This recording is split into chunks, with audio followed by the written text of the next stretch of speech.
हळूहळू हळूहळू तेज वाढू लागलेले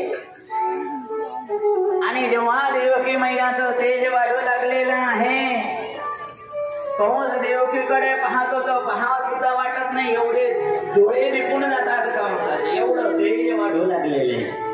देवी देवता आले, गर्भस्तुती करून त्या ठिकाणी गेले. सगळ्यांनी त्या ठिकाणी वसुदेव देवतेची सुंदर स्तुती करण्यात केलेली आहे, अतिशय सुंदर त्याचं वर्णन आहे.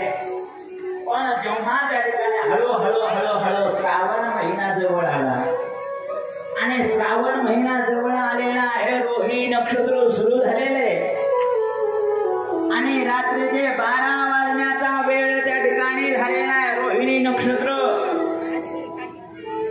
श्रावण महिना, अष्टमी तिथी आणि रोहिणी नक्षत्रामध्ये रात्री 12 वाजता देवकी मैयाच्या पोटी बंदी गृहामध्ये भगवंताने अवतार घेतला. बोलिये गोपाल कृष्ण भगवान. वसुदेवाने पाहिलं देवाकडे, तमद्भुतम बालकमं मुजीक्षणम, एवढा सुंदर बालक वसुदेवाने पाहिलं आणि विराट विशाल मोठे असलेले भगवान परमात्मा देवकी मैयाने सांगितलं, देवा तुला पुत्र बनून यायला सांगितलं होतं, एवढा मोठा बनून आलेला आहे. भगवान परमात्म्याने अतिशय छोटं रूप धारण केलं आणि छोटं रूप धारण केल्याबरोबर वसुदेवांना त्या ठिकाणी सांगितलं, बाबा मला इथं ठेवायचं नाही, नंदाच्या घराला मग नेही गोकुळाला मला घेऊन चला गोकुळामध्ये.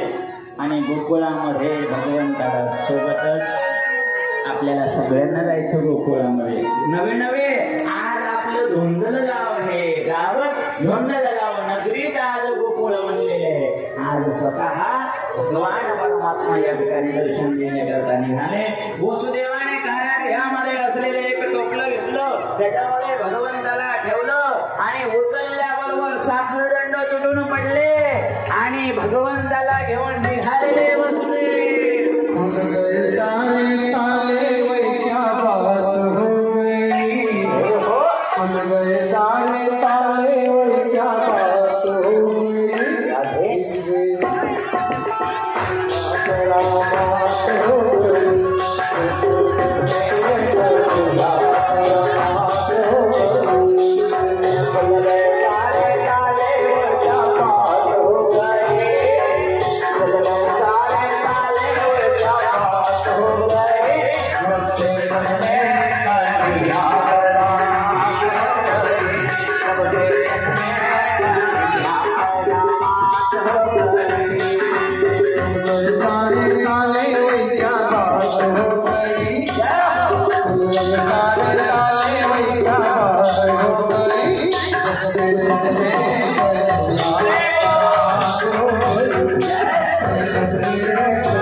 Thank you.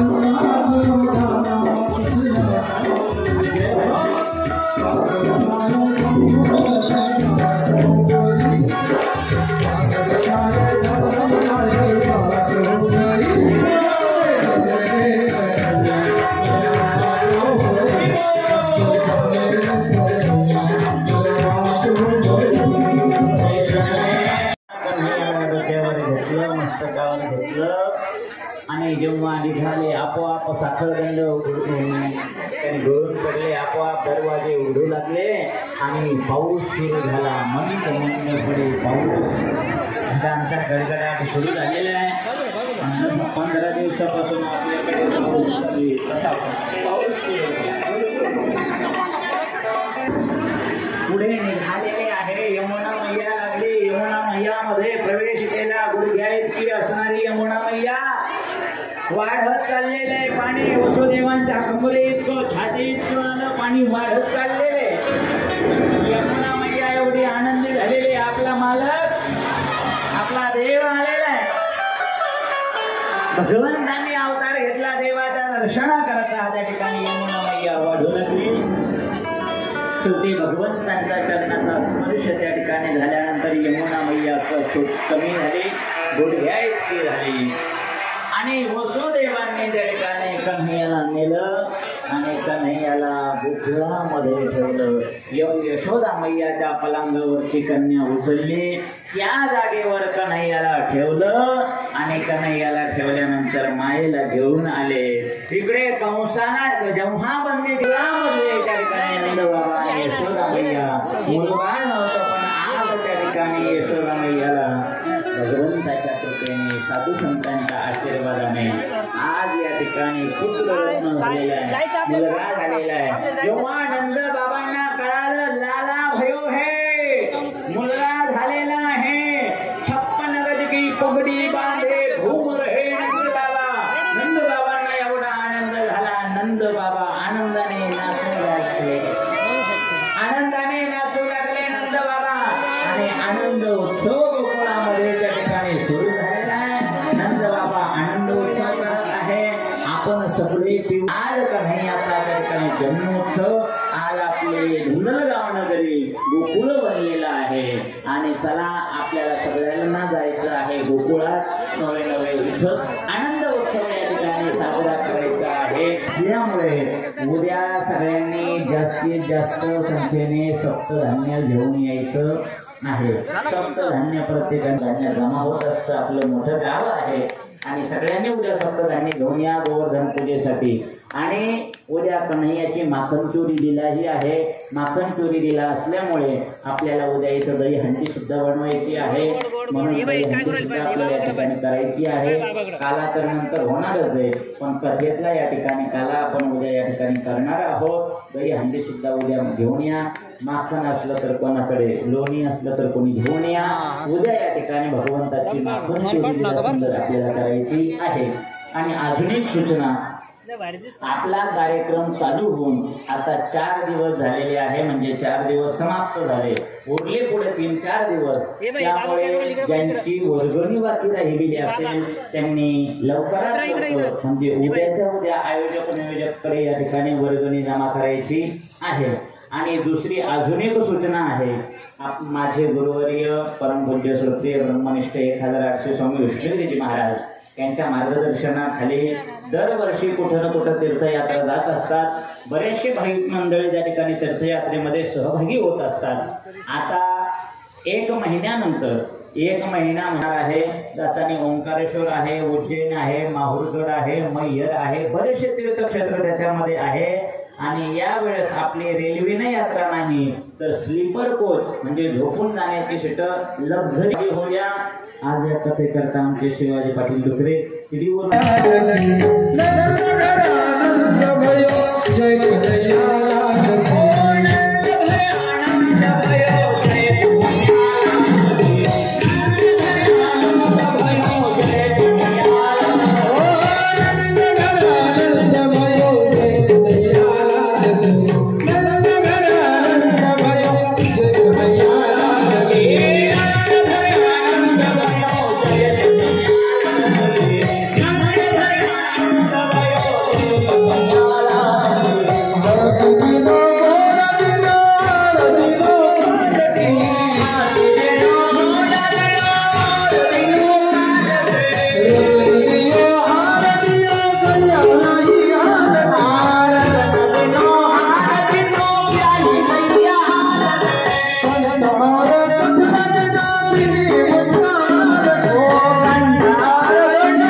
धन्यवाद धन्यवाद धन्यवाद।